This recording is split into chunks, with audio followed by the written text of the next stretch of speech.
सूर्य क्रिया आपके सिस्टम को बाकी सौर मंडल के साथ तालमेल में लाने का एक अद्भुत प्रयास है। सूर्य नमस्कार मुख्य रूप से मणिपुर चक्र को सक्रिय करता है। आपकी शारीरिक सेहत, मानसिक सेहत, आपकी आध्यात्मिक संभावना सब कुछ इससे तय होता है। सूर्य क्रिया बुनियादी अभ्यास है। सूर्य नमस्कार उसका सरल रूप है।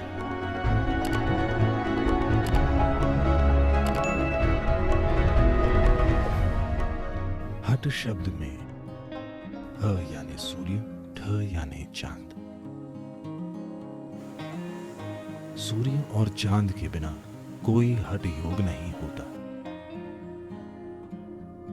ऐतिहासिक रूप से, क्योंकि मैं विद्वान नहीं हूं, पता नहीं लोगों ने पहली बार कब सूर्य नमस्कार नाम का इस्तेमाल किया था, पर अलग अलग जगहों में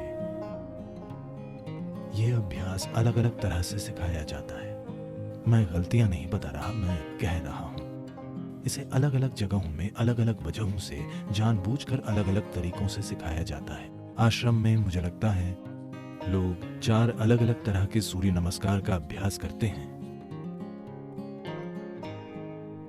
मैं एक अलग तरह का सूर्य नमस्कार करता हूं, यानी 5 तरीके। ज्यादातर इसे सूर्य नमस्कार कहते हैं क्योंकि ये मुख्य रूप से मणिपुर चक्र सक्रिय करने, सिस्टम में गर्मी पैदा करने और समत प्राण या ऊष्मा बढ़ाने के लिए है। सौर शब्द सिर्फ एक प्रतीक नहीं है। मैं चाहता हूं आप ये समझें कि धरती पर आप जो भी गर्मी महसूस करते हैं वो वाकई सूर्य से आती है, जो कई तरीकों से इकट्ठी और मुक्त होती है। या हाइड्रोकार्बन्स का रूप ऐसा इसलिए है क्योंकि वे सूर्य में पके हुए हैं। अगर आप एक लकड़ी का टुकड़ा जलाते हैं तो सिर्फ सौर ऊर्जा बाहर आती है। अगर सौर ऊर्जा हटा दी जाए तो धरती ठोस बर्फ बन जाएगी।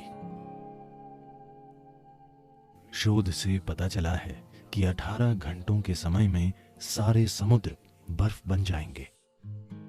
अगर सूर्य अभी गायब हो जाए तो परसों सुबह तक सब कुछ ठोस बर्फ होगा, कुछ भी तरल या लिक्विड नहीं बचेगा।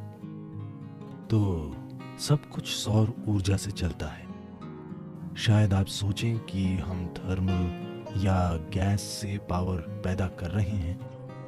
नहीं, सब कुछ सौर ऊर्जा से हो रहा है। मुझे ये पक्का तो नहीं पता, मैं इसकी बारीकियां जानना चाहूंगा, पर अकेला अपवाद शायद अणु का टूटना हो सकता है। ये सौर नहीं है और तभी इसे सबसे प्रभावी और खतरनाक माना जाता है क्योंकि उसमें इस सिस्टम के सामान्य ऊर्जा भंडार का उपयोग नहीं किया जाता, जो कि सूर्य है। जब हम सिस्टम में सूर्य को सक्रिय कर देते हैं तब शरीर दमकने लगता है।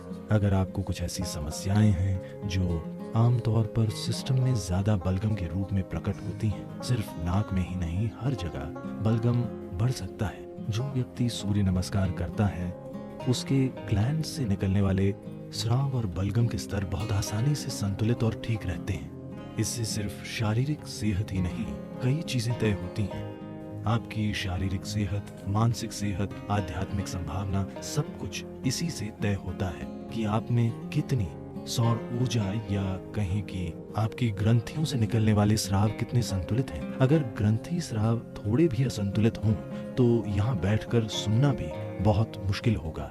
ध्यान या कुछ और करना तो दूर की बात है। आपको अजीब महसूस होगा क्योंकि केमिस्ट्री कमजोर हो जाएगी।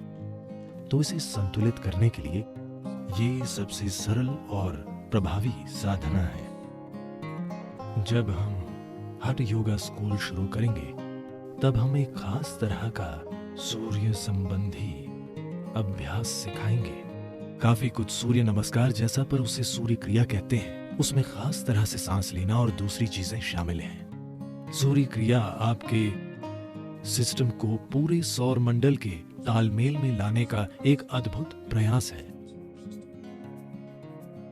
सूर्य नमस्कार और सूर्य शक्ति ये दोनों अभ्यास दूर के रिश्तेदार हैं।